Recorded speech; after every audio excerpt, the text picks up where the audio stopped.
Bom, muito boa noite a todos. É um prazer realmente estar aqui no Cresce com os senhores. Convite que me foi feito aí pelo Dr. Marcelo Fonseca dos Santos. Há muito tempo eu já estou aqui aguardando para poder vir, né? Por conta de agenda, a gente não conseguiu ter oportunidade de vir antes, mas coincidiu aí numa semana bacana que a gente conseguisse montar realmente um texto que pudesse trazer aí o maior número de novidades possíveis para os senhores, para que possam aí no desempenho das suas respectivas funções aí melhor auxiliarem aí os compradores e vendedores na realização dos seus negócios imobiliários.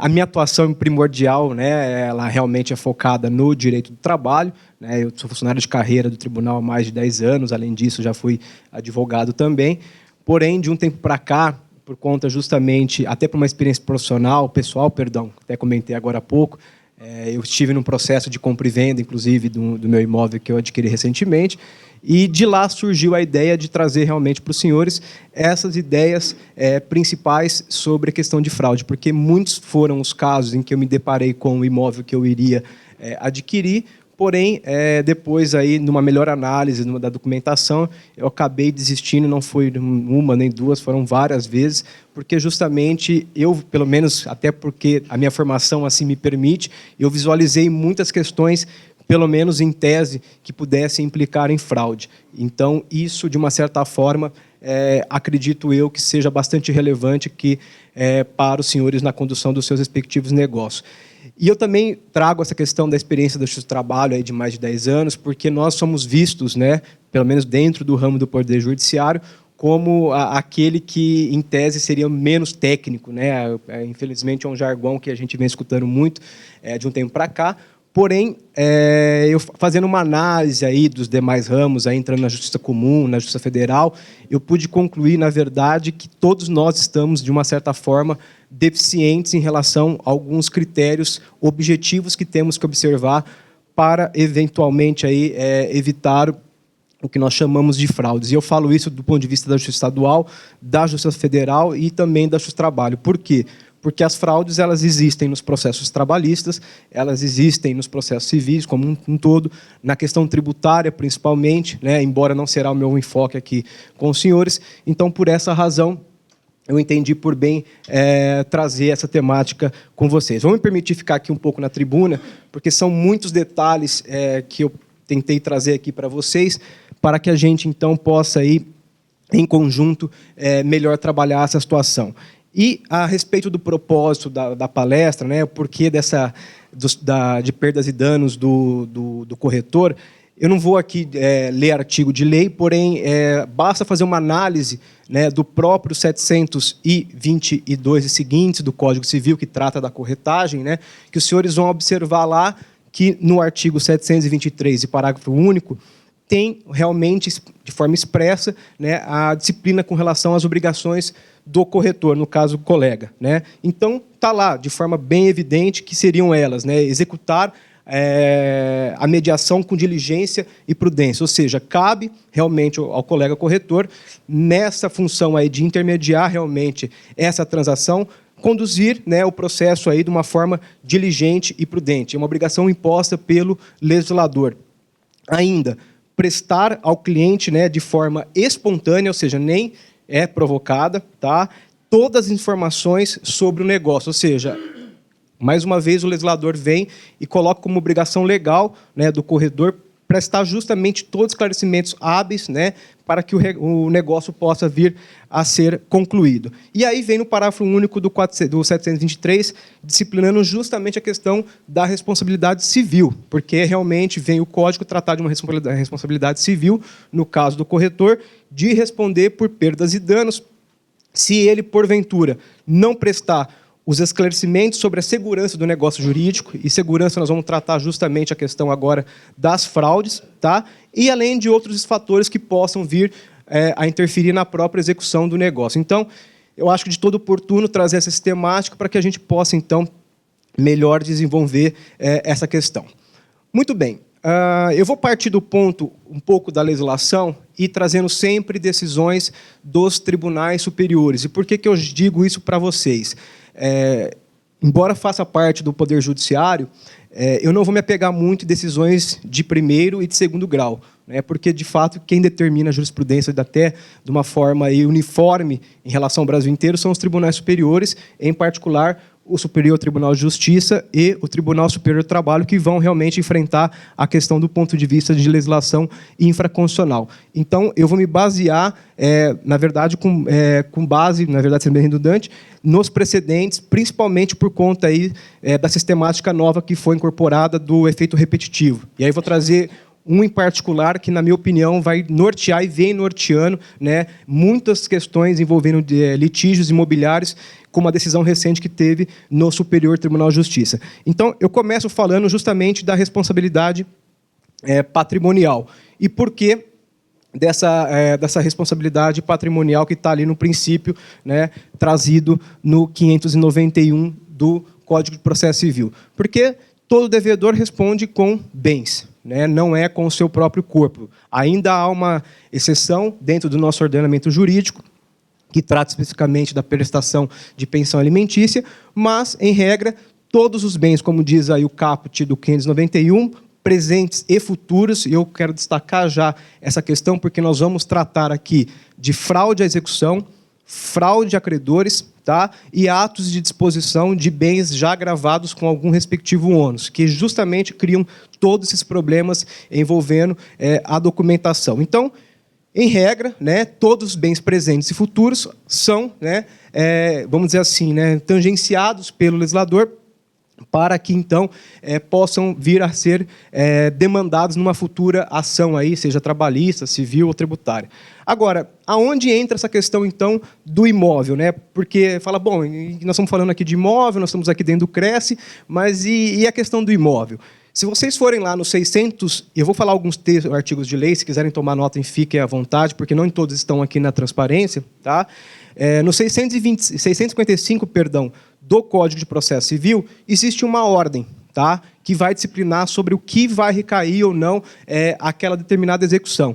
E aí já começa falando sobre dinheiro, veículos e por aí vai. E aí lá no item 4º, nós vamos encontrar justamente a questão dos bens imóveis. Tá? Então, os bens imóveis do devedor estão ali no conceito de bens presentes e futuros que podem vir a responder por uma futura execução. E aí eu já destaco uma súmula que tem do Superior Tribunal de Justiça, que é a súmula 417, e diz que essa ordem ela não vamos dizer assim, rígida. Não é obrigatoriamente que eu tenho que observar o dinheiro e nem, por final, eu tenho que, por exemplo, aqui pegar pedras preciosas, como está aqui no inciso 8º do 655.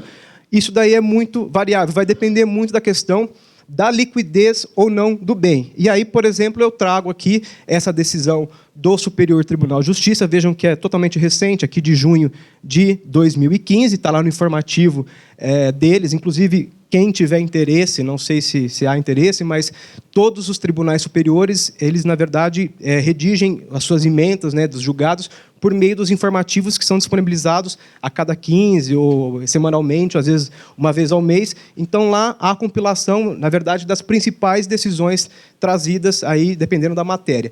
E aí, por exemplo, aqui, nós estamos diante, por exemplo, de uma indicação de um determinado bem pelo credor e que, na verdade, o juiz vem, né, e recusa, né, essa indicação, alegando que, no caso, não teria a liquidez bastante para poder realmente honrar com o crédito. Porém, nós sabemos que a maior parte, e aqui no Tribunal Regional do Trabalho, por exemplo, nós temos convênios com a ARISP, enfim, com vários outros órgãos, e os imóveis, na verdade, na maioria das vezes, são os principais destinatários dessas respectivas execuções. Então, numa situação dessa, por exemplo, que eu for indicar um imóvel para responsabilizar, então, o devedor para pagar determinada dívida, ele deve ser realmente aceito. Aqui tem uma decisão justamente falando disso para os senhores. Agora, outra coisa também importante. Muitas questões envolvem, por exemplo, cônjuge. Né? Mais uma questão porque eu já vou trazendo aqui. Porque nós temos muita questão de meação, ex-sócio, e isso tudo vai impactar, né, lá na frente. Eu até trouxe aqui, a título de exemplo, que eu segui uma cartilha de uma relação assim, infinita, praticamente, de certidões que eu pedi para o meu devedor na época que ele fez a transação comigo. E aí vai desde justiça comum, justiça federal, a estadual, enfim, uma série de exigências que eu trouxe, e também a respeito do respectivo cônjuge, porque não raro, tá? Muitos são aqueles que participam de empresas, tá? E aí, no caso, vem o cônjuge vir a ser responsabilizado. Nós vamos tratar daqui a pouco mais sobre essa questão. Mas é importante trazer para vocês o seguinte: mesmo que determinado bem ele seja de proprietário, por exemplo, minha, sua, enfim, e eu esteja respondendo, mas você não, esse bem ele é suscetível de penhora e, inclusive, expropriação. Tá?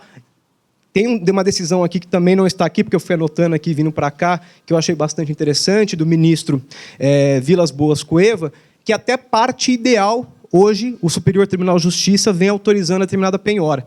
Tá? Então, quer dizer, você fala, mas eu estou comprando um determinado bem, né, mas de quem eu estou comprando não tem a empresa, no caso, não sofre qualquer ação, mas o meu cônjuge, sim. O meu cônjuge é realmente sócio de determinada empresa, ele vem, de repente, aí sofrendo atos, né, de constrição. Então, esse bem imóvel em particular, aqui vamos restringir a questão imobiliária, tá? Esse bem é suscetível de penhora. E aí, numa eventual expropriação, lá na frente, a gente faz a reserva da meação. E aí muita gente fala assim, mas é possível fazer isso? Sem sombra de dúvida. Inclusive está no artigo 655-B do Código de Processo Civil, que foi acrescentado recentemente.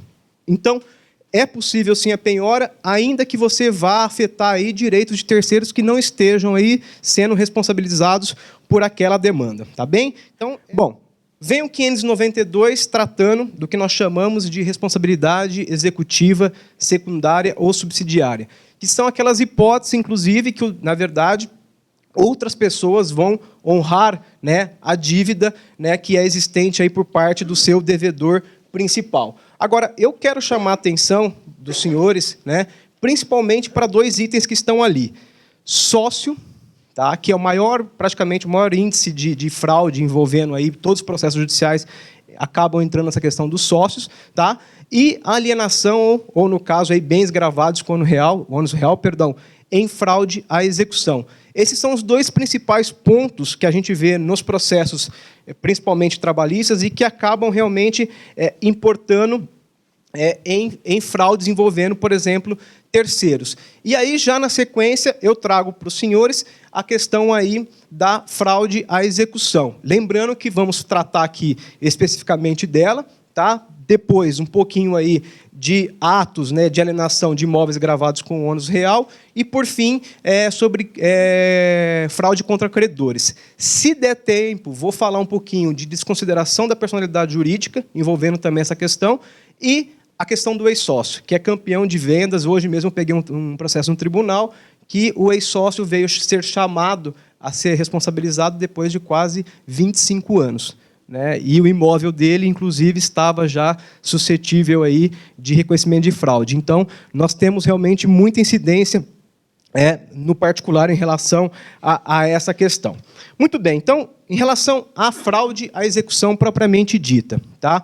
Então, o que é realmente fraude à execução? É claro que a lei não traz o conceito, mas eu fiz questão de trazer para os senhores. Basicamente, ela representa o quê? É um ato do devedor no sentido de alienar ou gravar com ônus real determinado bem. Tá? Isso, por exemplo, pode ser o caso de dar um imóvel em hipoteca. Tá? Então, uma vez que você aliena, né, ou põe em ato de disposição de um imóvel aí, gravado com esse ônus real, você estará diante aí da fraude à execução.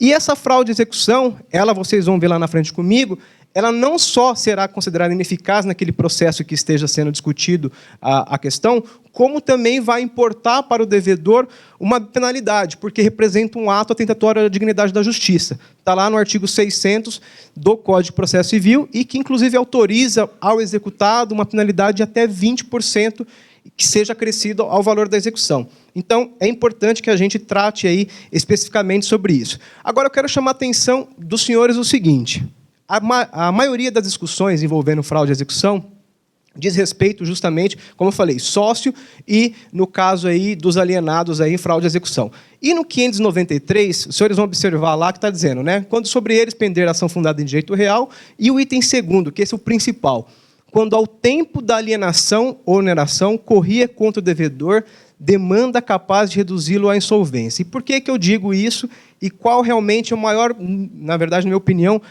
a desinformação é muito grande sobre esse preceito e a gente é consultado várias vezes para poder entender se podemos ou não vender determinado bem sem que isso implique necessariamente em fraude à execução. Se vocês olharem uma interpretação literal, que a gente chama na área jurídica, né, basta que a demanda exista, ou seja, uma ação contra determinado devedor, para que se configure uma fraude à execução. Então, por exemplo, eu, Ricardo, eu tenho 3 imóveis, tá? Porém, eu estou sofrendo uma ação trabalhista da minha empregada doméstica, dando aqui de forma bem fictícia. Se eu vender qualquer desses meus imóveis, que não seja bem de família, não vou tratar aqui do bem de família, tá? Eu poderia ser enquadrado aí nesse inciso 2º do 593. Porque, pela literalidade, corre contra mim uma demanda, não sei se possível, capaz ou não, de me tornar insolvente, mas que poderia justificar esse ato fraudulento. Isso prospera? Para muita gente, sim. Tá? Tem muitas decisões judiciais, principalmente de primeiro grau, que, com base aí nessa interpretação do 593, asseguram, olha, ele vendeu imóvel quando já corria contra ele uma determinada ação judicial. Então, uma vertente justamente se funda nesse critério. Agora, uma segunda corrente, que aí é, na medida que os processos vão subindo para os tribunais superiores, que a gente vai realmente dando uma coerência sobre a interpretação, vem a dizer o seguinte, olha, não é qualquer demanda, né? O próprio texto aqui no final diz, ela tem que ser capaz de, né, me levar aí a uma possível insolvência. Insolvência, lembrando, né, que eu tenho, na verdade, mais dívidas do que patrimônio para responder. Agora, até aí eu já perdi um negócio. Eu já vi, na prática, muita gente perdendo negócio porque a pessoa não conhece a legislação e aí só de ter o receio de que esse imóvel amanhã pode ser penhorado, a pessoa, na verdade, não concretiza. Porque, olha, não, eu já tenho uma ação contra ele, então eu não vou vender nada. Aí eu sempre brinco, né? Imagina se o Abílio Diniz fosse assim, né? Porque ele é um dos campeões de ações aí, envolvendo aí várias questões. Ele não poderia nunca se ver livre aí de um determinado bem, porque poderia sempre causar, então, a hipótese de fraude de execução. E aí vem a segunda corrente dizendo o seguinte, olha, tem que ser capaz de me levar à insolvência. Né? Até aí você fala, bom, então, tendo a ação e sendo capaz de me levar à insolvência, então é fraude, está correto? Pelo texto de lei, parece que sim. Né? Então, na minha situação em particular, voltando no meu exemplo, minha empregada doméstica vem e me ajuiza uma ação, por exemplo, de R$500 mil. Tá? E eu tenho 3 imóveis, eu não estou dizendo aqui no âmbito de São Paulo, porque eu sei que nós estamos tratando uma situação bem diferente, mas que 3 imóveis que cada um deles custe, por exemplo, R$200 mil. Isso poderia, pela lei, dar fraude à execução? Sim. Porque se o meu passivo, em tese, é de R$500 mil, e se eu vender qualquer desses imóveis, eu vou realmente ficar insolvente, então, nesse caso, me parece que o texto de lei está em conformidade. É fraude à execução. Só que, se você realmente levar as últimas consequências, a gente vai entender que não. Eu não sei se você já está aqui no próximo slide, mas já vou colocar aqui para os senhores. Por quê? A questão, na verdade, passa necessariamente pelo devedor estar ou não ciente a respeito desse ato, né, que contra ele está sendo demandado. Por exemplo, de nada adianta eu vender um imóvel sem saber que eu estou sofrendo uma determinada ação. Vocês concordam comigo? Porque, do contrário, não teria nem como eu saber se eu estou ou não fraudando aquele processo que eu estou respondendo. Né? E aí a gente vai, com base aqui nos precedentes que eu vou analisar com os senhores, chegar a essa conclusão. No sentido de que, olha, primeiro, eu tenho que estar cientificado a respeito dessa ação. E isso é muito importante quando envolve transação envolvendo alguma empresa no meio. Né? E eu falo porque minha cartilha aqui, que eu sempre brinco, né, sempre solicita, né, as certidões envolvendo as respectivas empresas. Por quê? O sócio, nós vamos ver isso daqui a pouco, ele não integra o que a gente chama de polo passivo da ação. Então, a ação pode começar, por exemplo, lá do ano 2000, correr até agora, em 2015, e agora, nesse momento, que a gente chama, né, há um redirecionamento. Ela vem contra o meu patrimônio, eu sou o sócio. Poxa, mas até então eu não sabia que eu tinha um passivo para poder pagar. Né? E aí, assim, eu fiz uma série de vendas, né, envolvendo imóveis. Isso poderia considerar fraude à execução? Segundo as correntes anteriores, sim. Só que nós vamos chegar à conclusão aqui que não. Há necessidade que ele seja realmente cientificado sobre o assunto, porque, do contrário, nós estaríamos aí diante aí de uma total insegurança jurídica. Tá bem? Agora, vamos só analisar um pouquinho aqui, depois eu vou tratar mais especificamente sobre essas decisões, mas a primeira, ela não é tão antiga, essa súmula, é uma súmula mais recente, ela foi fruto, inclusive, do trabalho da Corregedoria, não sei se do Tribunal de Justiça aqui de São Paulo, envolvendo vários notários. Por quê? Porque, justamente, se entendeu, né, que, no caso de fraude envolvendo bem alienado, há necessidade do registro da penhora. Tá? Agora, aqui há uma imprecisão técnica, porque, na verdade, é averbação, né, no registro da matrícula, mas, para o Superior Tribunal de Justiça, para ensejar fraude, tem que estar realmente a penhora devidamente averbada. Então, nesse exemplo meu, mais uma vez, da empregada doméstica. Se eu não estou sequer sofrendo, muito menos fui condenado, eu poderia me dispor livremente dos meus respectivos imóveis. Agora, a partir do momento que eu sofrer a condenação, vamos por aqui de R$500 mil, e aí ela pega esse título, que é um título judicial, vai ao cartório de registro de imóveis e averba isso lá na matrícula. Então, nesse momento, eu dei publicidade para quem quer que seja que queira comprar o meu imóvel, que ele está com esse ônus real aí gravado. Então, na verdade, eu não poderia mais dispor do bem, porque isso aí implicaria em fraude à execução. Tá? Mas aí o STJ foi além. Né? Mas e quando não tem o registro? Né? No caso, como é que fica a questão do terceiro? Né? Então, por exemplo, aqui, o meu colega aqui comprou de mim. Né? Só que ele sabia de antemão que eu estava já me dispondo dos bens para realmente não pagar determinada dívida. Só que ainda não houve averbação. Nesse caso, né, há necessidade da prova por parte do terceiro adquirente de que ele agiu de má-fé. Então, ele realmente comprou um determinado bem, porém ciente que esse bem ele seria passível aí de objeto de constrição para, na verdade, não honrar determinado crédito. Então, é importante essa súmula porque ela, na verdade, traçou um direcionamento, isso do ponto de vista da Justiça Comum e da Justiça Federal, porque o STJ pega tudo, mas na Justiça do Trabalho ainda não chegou. Eu falo isso para os senhores porque, eu falei, peguei um processo hoje do ex-sócio, semana passada eu peguei outro falando justamente disso, e a pessoa perdeu bem. Perdeu bem, e aí começou uma briga entre quem vendeu e quem comprou. Só que, nessa briga de quem vendeu e quem comprou, nós, em tese, né, Justiça do Trabalho, nós não somos competentes para analisar essa questão. Então, a gente manda tudo para a Justiça Comum. Agora, perdeu bem, por que perdeu bem? Porque, justamente, nós não aplicamos de forma, né, que, na minha opinião, que deveria ser feito, né, integralmente essa súmula. Mas não aplicamos porque o TST, aqui tem os informativos do TST, assim não considera? Não, o TST está tentando caminhar junto com o STJ. Só que os juízes, né, de primeiro grau e os desembargadores ainda são muito resistentes, envolvendo principalmente crédito trabalhista. Então, por exemplo, eu trouxe aqui um precedente da SDI 2, né, do TST. O TST, na verdade, é dividido por turmas e por sessões. Né? Quem mexe com mandado de segurança, ação rescisória, é a SDI 2, que vai justamente pegar muitos desses casos que nós estamos aqui a conversar. E aí vem lá, né, o ministro Luiz Felipe Vieira de Mello, vem justamente tratando da questão. Veja lá, né, não ocorre fraude de execução quando a alienação do imóvel do sócio da empresa é anterior à desconsideração da personalidade jurídica da devedora e não há provas de má-fé do terceiro. Nós vamos tratar daqui a pouco, um pouquinho, sobre a questão da desconsideração. E ele continua, né? Na espécie, não restou demonstrado que os terceiros tinham conhecimento, lembrando a questão do conhecimento de terceiro de má-fé, tá? De qualquer embargo sobre o imóvel objeto da transação e que nenhuma certidão da Justiça do Trabalho, né, os informaria a respeito da positivação do nome da proprietária do bem, pois, à época da alienação, o nome dela sequer constava do polo passivo da execução. Por conta disso, né, a gente brinca dessa mixórdia que criou no Justiça do Trabalho. Hoje nós temos um provimento da Corregedoria Geral da Justiça do Trabalho, né, determinando que, a partir do momento em que determinado sócio ele é incluído no polo passivo da ação, automaticamente o distribuidor tem que ir lá e falar: olha, Ricardo, agora você faz parte do polo passivo.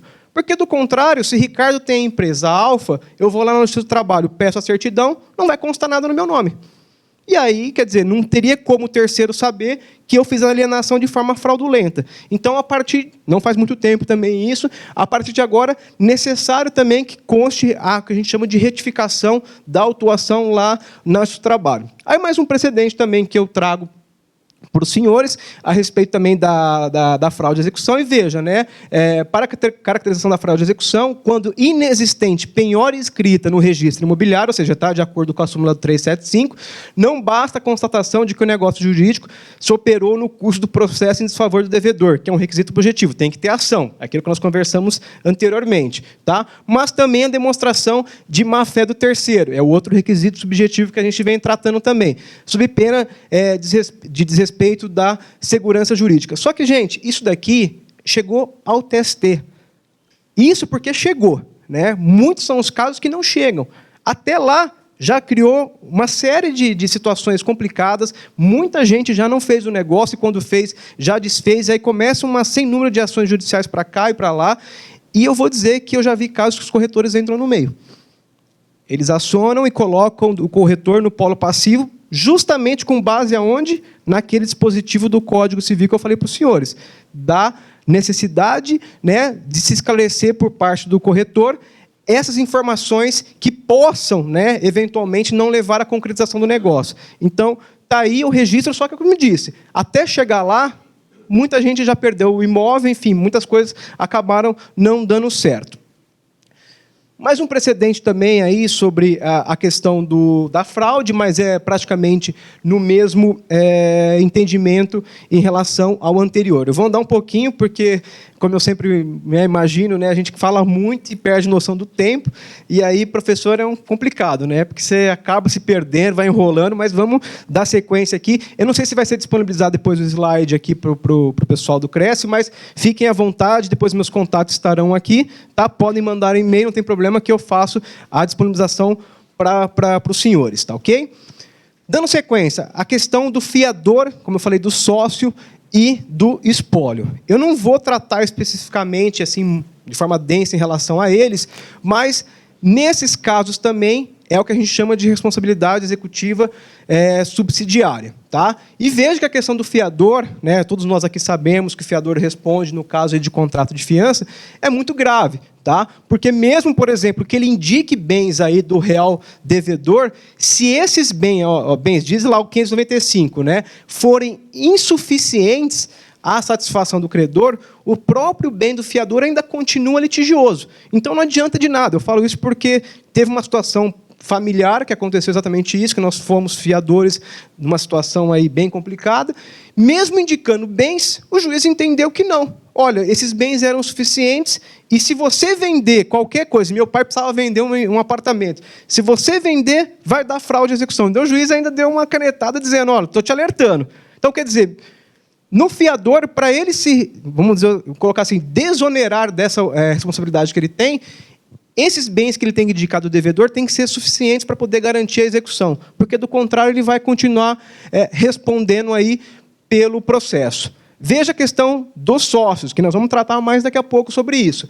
O benefício de ordem. Em tese, os bens dos sócios não respondem por qualquer dívida. Tá? Tá lá no Código Civil, mesmo sociedade limitada, que é a maioria dos casos envolvendo transações imobiliárias, mas, né, ele tem que o quê? Para se fazer, né, valer do benefício de ordem que está lá no caput do 596, ele tem que olha, diz lá, ó, indicar bens da sociedade situados na mesma comarca, livres e desembaraçados, quanto bastem para pagar o débito. Porque, do contrário, vai ser responsabilizado. E aí, na situação do sócio, é pior. Porque, como eu já adiantei para os senhores, o sócio ele fica praticamente revel o processo inteiro. Né? Imagine sociedades grandes, né? Que, na verdade, tem os administradores, não sei quantos sócios, e aí a sociedade vem respondendo por uma série de passivos, trabalhista, fiscal, enfim, uma série de coisas. Só que o sócio ele não está respondendo por nada, ele não faz parte do polo passivo, ele sequer interfere na condução da defesa, eventualmente do recurso, e ele vai, na verdade, assumir a bronca lá na frente. Porque ele não, na verdade, deve, e não precisa, na verdade, figurar no polo passivo da ação. Então, é importante que, se ele vier a ser demandado lá na frente, que ele, na verdade, indique esses respectivos bens. E aí eu falo com uma experiência pessoal, na minha listinha que eu brinco aqui, que eu trouxe, quando envolvia, eu fiquei mais ou menos uns 6 meses, 6 a 8 meses procurando meu imóvel, né? E muitos dos casos que eu não avancei foram justamente por dívidas da sociedade. Porque a sociedade não me comprovou que ela teria patrimônio suficiente se lá na frente o determinado sócio viesse a responder. E aí, muitos dos casos, eu não avancei na negociação justamente por isso. Então, nesse caso, é importante realmente que o sócio aí, ele acompanhe a sociedade nesse ponto para fins de negociação e possa dar uma garantia para o seu terceiro que está adquirindo o seu imóvel, para dizer, olha, nesse caso, na época que eu vendi, não tinha nada no meu nome, além disso, a sociedade tinha patrimônio suficiente para poder, na verdade, responder caso vier a ser redirecionada a execução contra a minha pessoa. Isso é muito importante para evitar justamente a questão da fraude. Tá? Porque a prática, infelizmente, é dessa forma. O juiz está lá, na verdade, nós, servidores, estamos lá, né? O juiz está preocupado muito mais com outras questões de audiência. Aí vem o reclamante, vou falar no seu trabalho, tá? E fala, olha, eu fiz uma pesquisa lá na Arisp e encontrei um imóvel X. Tá? E aí, o cara nem pensa 2 vezes. Ele não sabe se realmente a sociedade tinha ou não tinha patrimônio. Ele não sabe se o sócio acompanhou ou não esse processo ao longo do tempo. Ele viu lá e fala, tá bom, me dá esse imóvel e pau, penhora. Até você desfazer, brigar, etc., tem uma série de questões processuais que, na verdade, vão importar se você não diligenciar de forma mais segura na questão aí da perda do bem. Tá? Não vou entrar mais na questão do espólio, porque é bem complicado isso. Tá? Assim, tem várias questões envolvendo o espólio, mas eu deixei depois uma decisão para os senhores olharem com calma sobre a questão do espólio, porque envolve aí o herdeiro que é autor da herança, enfim, uma série de coisas, penhora no rosto dos autos, penhora já nos bens aí que vão suscetíveis ao espólio. Esse eu não vou entrar, mas eu deixo para os senhores depois, aí, por conta do tempo e respeitando o colega que está em casa, fazer uma análise com mais calma aí sobre essas questões. Mas é bastante interessante essa questão do espólio também. E aí vem essa nova lei, veja, de 2006, é uma lei recente e que trouxe, ao meu ver, mais situações que possam ensejar fraudes. E aí, mais uma vez, é importante a gente se atentar a essa questão. Por quê? Se vocês olharem lá, vai dizer lá o 615, né? Um exequente, qualquer exequente, não fala qual exequente, pode ser o trabalhista, o fiscal, o civil, né? No ato da distribuição do seu processo, que tem que ser um processo executivo, né, pode obter essa certidão comprobatória de que ele tem, em tese, vamos dizer assim, um título, para fins de averbação lá no registro de imóveis. Então, vamos lá. Eu tenho, por exemplo, um título extrajudicial, pode ser uma confissão de dívida, enfim, um contrato que nós assinamos, um compromisso de compra e venda, por exemplo, é um título extrajudicial, tá?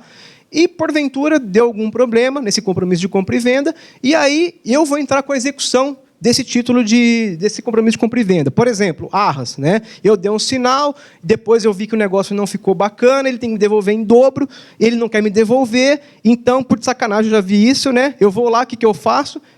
Entro com a ação, já pego essa certidão e vou justamente aonde? Nesse imóvel que eu queria comprar. E aí, na verdade, eu tornei esse imóvel litigioso. E aí virou bagunça. Por quê? Uma vez que eu fiz isso, eu tornei aquilo que a gente chama de presunção absoluta para todos quaisquer terceiros que, uma vez que acessem, né, a matrícula do imóvel, vai constar lá.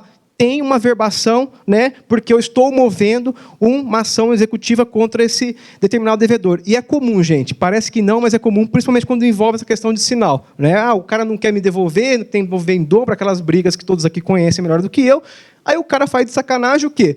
Entra com a ação, pega a certidão e vai lá na matrícula e ainda averba. E aí o cara não pode vender mais para ninguém. É bacana, né? O cara é bem legal. Então, está aí esse dispositivo e diz lá, ó, o exequente deverá comunicar ao juízo sobre as averbações efetuadas no prazo de 10 dias. Esse prazo de 10 dias, na verdade, se não for feito também, não vai mudar nada. O fato é que já criou a presunção em relação a terceiros, tá? E aí, pelo valor suficiente para a dívida, e veja lá no parágrafo 3º que eu destaco, né? presume-se em fraude à execução, alienação ou oneração de bens efetuados após a verbação. Pronto, acabou. Ele não pode vender mais. Pois é,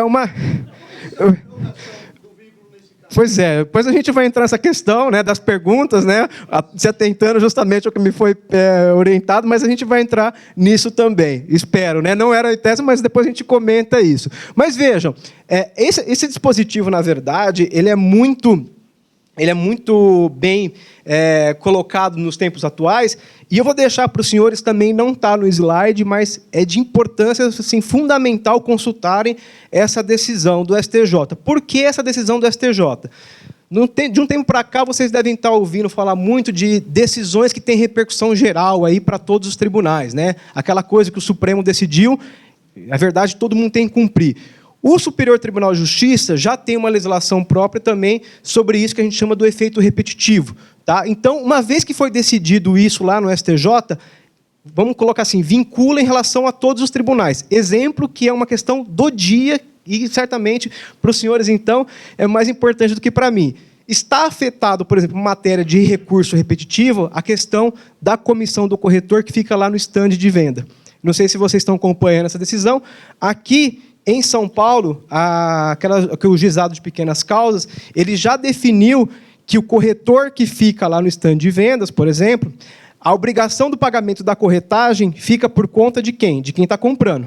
Isso foi a decisão que foi fechada no juizado especial aqui de São Paulo. O STJ, entretanto, decidiu de forma diferente. E aí teve uma enxurrada de ações movidas contra as construtoras incorporadoras, justamente para se ver desobrigado de pagamento em relação ao corretor desse valor. E aí chegou um recurso dessa natureza no STJ, não deve fazer 3 semanas, no máximo, e eles vão decidir de quem é a responsabilidade. E esse recurso, e essa decisão vai valer para os tribunais do Brasil inteiro em respeito de quem vai ou não vai pagar. E eu posso dizer com segurança para os senhores que isso vai dar muito pano para a manga, porque tem muita decisão contrária aí, diluída no Brasil inteiro. É o recurso especial, tá? 956.943 do Paraná. Tá? A relatoria originária é da ministra Nancy Andrighi, que hoje ela é corregedora do CNJ, mas a decisão prevalecente foi do ministro João Otávio Noronha. E lá eles analisaram justamente esse dispositivo aqui, que eu faço apenas algumas considerações para os senhores. Primeiro, o que foi decidido sobre isso? Para ter fraude à execução, necessariamente tem que ter citação do devedor. Essa é a regra que nós estipulamos aqui. Só que, nesse caso, não. Basta que o credor averbe essa certidão que ele obteve do distribuidor, para que, então, o devedor sequer seja citado, e aí, se ele vender, vai implicar fraude à execução. Então, esse é a primeira conclusão que chegaram a respeito disso. A segunda conclusão que também partiu nesse julgado, a questão da má-fé. Né? Cabe quem está comprando, tá, demonstrar que quem vendeu para terceiro agiu de má-fé. Então, se terceiro e vendedor estiveram em conluio, cabe ao credor fazer essa prova de que realmente eles estavam ali cheio de más intenções para fraudar determinada execução. Isso é importante porque eu estou dando só umas pinceladas do que foi o julgamento com base nessa legislação. Tá? E isso vem ao encontro da súmula 375, que nós já fizemos menção em relação aos senhores. Tá bem? E a questão da certidão, quer dizer, da verbação. Também se faz necessária, para reconhecimento da fraude de execução, que essa verbação esteja lá na matrícula do bem. Tá? Esses, na verdade, são os principais pontos. Lá está cheio de detalhes sobre essa decisão, mas eu não vou aqui fazer maiores de enfrentamentos, porque o tempo não vai me permitir, mas deixo aí para os senhores depois fazerem uma melhor leitura sobre essa questão. E aí, pulando um pouquinho, trazendo para a minha área, né, finalmente, a Justiça do Trabalho. E aí vejam que aonde está escrito que temos fraude aqui? Esses são os principais artigos utilizados para se reconhecer uma fraude ou não no processo trabalhista? Não tem, né? Aí que está. Nós não temos primeiro que nós não temos um código de processo de trabalho. E segundo, que esses artigos, na verdade, eles não dão, em tese, todo o substrato necessário para se reconhecer a fraude. Por isso que nós nos socorremos justamente do Código de Processo Civil. Mas o campeão de vendas é o artigo 9º, que fala, né, serão nulos de pleno direito todos os atos praticados com o objetivo de desvirtuar, impedir e fraudar, né, os preceitos da CLT, que a gente chama aí do princípio da realidade. E por que que isso é muito aplicável? Justamente porque no artigo 10º, né, trata justamente da questão da sucessão. E isso também tem de monte no seu trabalho e aí acaba implicando mais uma vez na frustração dos negócios imobiliários. Por quê? Diz lá, se houver a mudança na estrutura jurídica da empresa, ou seja, sai o sócio A, entra o sócio B, né? Na estrutura, ou, eventualmente, sai de SA, vai para a limitada. Pouco importa, o contrato de trabalho continua vigente normalmente. Tá? Então, sai a empresa A, vem a empresa D. Churrascaria, salão de beleza, enfim, vários são os casos de sucessão. Nesses casos, o contrato continua vigente e há responsabilidade de quem vendeu e de quem comprou. E isso implica necessariamente também nas negociações imobiliárias. Tá? Eu não vou, aqui como eu falei, não vou tecer muitos comentários, mas não é só a sucessão. Temos também a questão do grupo econômico. Não sei se todos aqui conhecem sobre grupo econômico. Grupo econômico é o seguinte, vamos supor aqui que eu tenho a empresa A, o colega tem a empresa B, e a nossa amiga aqui tem a empresa C. Só que nós atuamos todos no mesmo segmento, né? Exemplo disso, as empresas aqui de transporte público, né? Tem vários grupos econômicos. E aí, uma vez tendo esse grupo econômico, o que acontece no processo do trabalho principalmente? O juiz vai lá e fala o seguinte, todo mundo é responsável solidário. Tá? E se todo mundo é responsável solidário, tudo que essas empresas fizerem e os seus respectivos sócios podem gerar fraude. Ou seja, né? Você vê que nós estamos só complicando, trazendo muitas situações, você vê, vai para cá, vai para lá, e é tudo fraude, né? Mas, enfim, aí tem essa orientação jurisprudencial, numa situação hipotética aqui, envolvendo uma empresa aí que, na verdade, não estaria insolvente, mas que fica como referência para os senhores. E um outro dado de destaque que eu trago também é a questão da Lei de Recuperação Judicial e Falência. Né? O caso emblemático que nós tivemos foi da Varig, todos aqui acompanharam, né? Inclusive agora estão pagando os credores trabalhistas, finalmente, né? Mas tinha um dispositivo lá na lei dizendo que, no caso de transferência de patrimônio, né? No caso de venda desse patrimônio, isso poderia dar sucessão. Então, você imagina se a Varig, vou vender, tudo bem que nós estamos falando de aviões, mas uma outra situação, né? Vendesse bens e aquele que adquirisse o bem fosse responsabilizado. Quer dizer, aí ia virar uma coisa extremamente complicada. O Supremo decidiu, disse que, nesses casos, como se trata de aquisição originária de propriedade, não vai haver sucessão. E o que foi realmente muito festejado, pelo menos por nós aí da área jurídica, para evitar realmente esse sem número de fraudes. Tá ok? Então, deixei realmente esses dados para os senhores. Agora, porque quando o tempo já está bastante curto, né, vamos falar um pouquinho e rapidamente sobre fraude contra credores. Ah, mas isso tem na prática? Tem. E só que é pior do que a fraude à execução.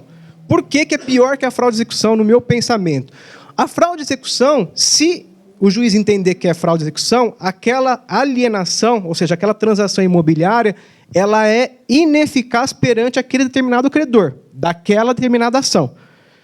Na fraude a credores, a transação em si é considerada inválida. E aí é muito pior, na minha opinião, pelo menos. E aí nós temos os casos que o legislador traz como fraude contra credores. E assim, são várias as situações, isso envolvendo a título gratuito ou oneroso, mas eu queria só dar uma pincelada para que vocês possam aí também ter a melhor compreensão disso. Primeiro, fraude a credores pode acontecer com transação a título gratuito, como eu falei, ou oneroso. E isso faz toda a diferença. Por quê? Porque, na verdade, vão ter dois elementos principais que caracterizam fraude a credores. Primeiro, o dano, que a gente chama do dâminos, né? E o segundo é esse nome aqui, todo difícil aqui, é Consilium Fraudis, que, na verdade, é a má-fé nessa transação imobiliária. No caso de alienação sem valor econômico, basta o dano. Houve dano, né, contra um credor eventualmente, a transação em si ela é inválida. Agora, se houve realmente uma pactuação de forma onerosa, tem que ter o dano e tem que também ter esse, na verdade, que a gente chama aí do Consilium Fraud. Tá? Por quê? Porque, na verdade, parte do pressuposto de que o terceiro também agiu de forma fraudulenta ao fazer um negócio com o devedor, justamente para poder frustrar o pagamento, né, das dívidas que o devedor tem contra terceiros. Tá ok? Agora, em relação à questão da citação, né, mais uma vez, a questão da citação. Né? Primeiro, há necessidade que exista um processo? Se vocês olharem ali, eu acho que vocês vão conseguir adivinhar a resposta. Não. Já começa por aí. Fraude a credores não pressupõe a existência de um processo.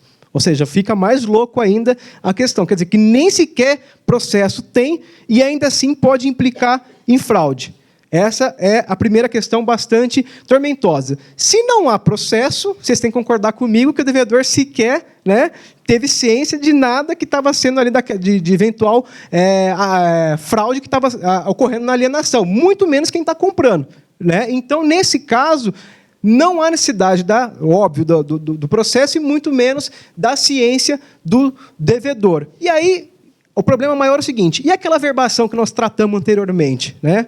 Precisa da verbação? Não, porque se não tem processo, como que eu vou verbar, na verdade, um débito que não existe? Né? E aí, tudo isso, na verdade, vem a dizer o seguinte, fraude a credores é aquilo que eu vejo muito quem faz blindagem patrimonial, é o seguinte, eu tenho, vamos no meu exemplo aqui, 3 imóveis de novo. Tá? Na verdade, entrei numa dívida e eu já sei que lá na frente eu não vou pagar essa dívida. Tá? Então, eu já estou assim, de má fé, imaginando que lá na frente eu vou simplesmente falar assim, desculpa o termo, mas assim, eu vou, enfim, não vou usar o termo aqui porque estamos gravados, mas eu não vou muito me preocupar com relação a isso. Então, eu vou fazer a dilapidação do patrimônio.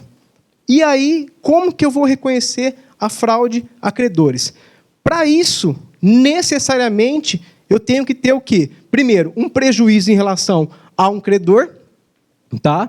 Diz aí realmente o parágrafo 1º em relação a isso. Tem que ter um credor que estaria sendo prejudicado, né? Não necessariamente o quirografário, tá? Mas teria que ter um credor prejudicado. E, mais importante, o terceiro que esteja fazendo a transação imobiliária comigo, ele tem que estar em conluio. Ou seja, eu estou comprando de você, já sabendo que você tem uma série de dívidas que você assumiu e que você não vai honrar. E isso, na verdade, implica justamente em fraude a credores. E agora, chamo atenção para esse artigo em especial 161. Diz lá, primeiro, como é que eu reconheço isso? É num processo que eu estou ali, num processo judicial? Se não tem processo, não tem como eu reconhecer no processo. Tem que ter o quê? Uma ação que a gente chama de ação pauliana ou ação revocatória. Então, a pessoa tem que entrar com a ação para justamente desconstituir a validade daquela transação imobiliária. E aí ele vai colocar quem no polo passivo? Olha lá. Quem celebrou a estipulação fraudulenta, considerada fraudulenta, esse é o primeiro. Então, eu, devedor, que passei para o meu colega um bem, já imaginando que esse bem ia servir, né, como garante da minha dívida que eu assumi agora. Segundo, o terceiro adquirente. Então, o colega vai comigo, né? Vai junto comigo. E, pasmem, né? Quem ele tenha repassado. Ou seja, então a cadeia vai aumentando. Então, pode acontecer, e não é raro, de você ter 3, 4, 5 pessoas no polo passivo, todo mundo respondendo por justamente configurada a fraude a credores. E como que o corretor vai ficar realmente ciente de tudo isso? É muito complicado, eu entendo. Por isso que eu trouxe aqui para os senhores as mais variadas, né, situações que podem acontecer. Tanto é que o STJ fala, olha, em embargos de terceiro, né, não se anula ato jurídico por fraude contra credores. Por quê? Aí vem aquele cara de boa fé lá no finalzinho e fala assim, mas eu não comprei com fraude contra credores. E aí entra com uma ação, né, que a gente chama de embargo de terceiro, porque já está correndo já uma outra ação, e fala, olha, eu não quero aqui brigar. E o STJ fala que não, eu não posso aqui a vir a discutir a questão de fraude a credores nos embargos de terceiro. E isso é muito importante porque, infelizmente, acaba acontecendo de ter situações muito bizarras. E aí eu trouxe uma, tá? Aqui eu não vou me estender muito, porque eu já vi que estou terminando o meu tempo, mas o ministro Luiz Felipe Salomão, ele reconheceu nesse precedente da 4ª turma do STJ que houve fraude a credores. E ao invés dele desconstituir todas as transações imobiliárias que aconteceram, o que ele fez? Mandou todo mundo pagar. Então, quem participou do ato fraudulento, para não desconstituir, para falar o imóvel volta para você, que por sua vez vai voltar para o terceiro, e assim sucessivamente, ele diz, quem agiu com a fraude vai ter que recompor o patrimônio do devedor originário para que ele, por sua vez, pague aquilo que ele devia para o credor lá atrás. E isso é importante trazer isso para os senhores aí a título de informação. Agora, por que eu trouxe mais esse informativo do TST, o número 71, né? E eu falo isso porque é de muita importância, porque até então o que tinha de fraude a credores antes do trabalho, depois do informativo melhorou. Mas muita gente não conhece e continua aplicando. Diz lá, reconhecimento de fraude contra credores pressupõe o que a gente chama de ação revocatória. De modo que o juízo trabalhista não tem competência incidental para declarar a nulidade do negócio jurídico e reduzir o devedor à insolvência. Por que acontecia isso? Tinha uma ação trabalhista qualquer, aí o cara lá atrás conseguia achar bens, né, que teriam sido vendidos aí à época, antes da existência da ação trabalhista dele, porque senão seria fraude a credores, perdão, fraude à execução, bens que poderiam suportar a dívida. Isso acontece muito com sócio, tá? E aí veio o TST, graças a Deus, disse, olha, juiz da execução, você não pode declarar a fraude a credores de forma incidental no processo trabalhista. E isso criou uma baliza, uma orientação, mas muita gente ainda aplica isso nas varas do trabalho. Então, se os senhores amanhã forem prestar um esclarecimento, fraude à execução, processo trabalhista, não pode. A pessoa teria que entrar com aquela ação paulina que nós falamos e aí buscar realmente discutir toda essa questão aí em particular. Tá ok? Ainda tenho mais alguns minutinhos, então eu vou me permitir falar um pouquinho aí da desconsideração da personalidade jurídica. Gente, aqui é difícil, viu? Porque não tem muito um regramento. E o regramento que tem, na verdade, é muito desvirtuado a sua aplicação. Artigo 50 do Código Civil fala do que nós chamamos de teoria maior. O que é a teoria maior? Para se desconsiderar a personalidade jurídica da empresa, isso implica, de novo, nos negócios imobiliários, tem que ter abuso da PJ. Que abuso é esse? Desvio de finalidade e confusão patrimonial. E aí vem o exequente, o credor, na verdade, vem falar, olha, eu quero, então, que os efeitos aí das relações obrigacionais que estão lá sejam estendidos aos administradores ou sócios. Isso a justiça comum aplica muito, principalmente envolvendo brigas entre PJs. Agora, nós aqui compramos muitas vezes de pessoas que não são grandes, né, conglomerados econômicos. E aí vem o Código de Defesa do Consumidor, no artigo 28, e aplica justamente uma teoria oposta, que é a teoria menor, que fala, dentre outras coisas, está lá no parágrafo 1º, que basta o mero inadimplemento que vem a execução e é redirecionada contra o sócio. E isso, no nosso trabalho, como posso dizer, um carimbo. Tá? Desculpa falar, mas é a realidade. Existe um carimbo, uma etiqueta, que vai lá, penhora, não tem nada, por exemplo, no Bacen, automaticamente a execução é redirecionada para o sócio. E aí, para quem faz transação imobiliária, é complicado. Por isso que muitos dos casos eu desisti particularmente, porque eu sei que o trabalho tem essa opinião muito forte a respeito da desconsideração. Com o novo Código de Processo Civil, nós vamos ter um incidente específico sobre isso, que vai tratar dessa questão, só que nós não sabemos se esse incidente vai ser aplicado para o seu trabalho. Tem muita discussão sobre isso, mas o que hoje vigora é que, se a PJ não pagar, vem o sócio e responde. E se o sócio fizer uma transação respondendo, a gente já sabe que dá fraude mais uma vez. Como sempre, eu vou chegar, né, na palavra fraude, né? Infelizmente, né? E aí, falando um pouquinho também dessa questão fiscal, né? Mas eu só trouxe aqui também a título de informação para os senhores.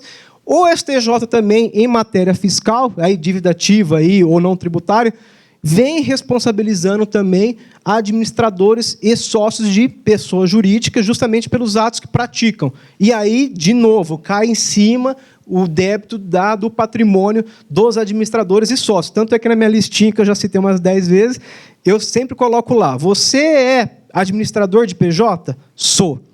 Ixi, então complicou. Complicou porque o STJ fala, se ele agir, né, com algum ato que, porventura, esteja em desacordo com o contrato social, contra a lei, uma série de coisas, ele vai responder. Ah, mas eu não tenho nada, eu sou um administrador. Pouco importa. Está aí, inclusive, um precedente da primeira sessão do STJ, que, na verdade, uniformiza a jurisprudência nas demais composições, em efeito repetitivo, ou seja, vale para o Brasil inteiro essa decisão. É complicado, né? Mas são situações e mais situações aí que a gente vem acompanhando. Uma questão que eu trago também para os senhores, não está aqui, o que a gente chama de desconsideração da personalidade jurídica inversa. Não sei se alguém já ouviu falar disso. Sou eu, pessoa física, uso a PJ como blindagem patrimonial.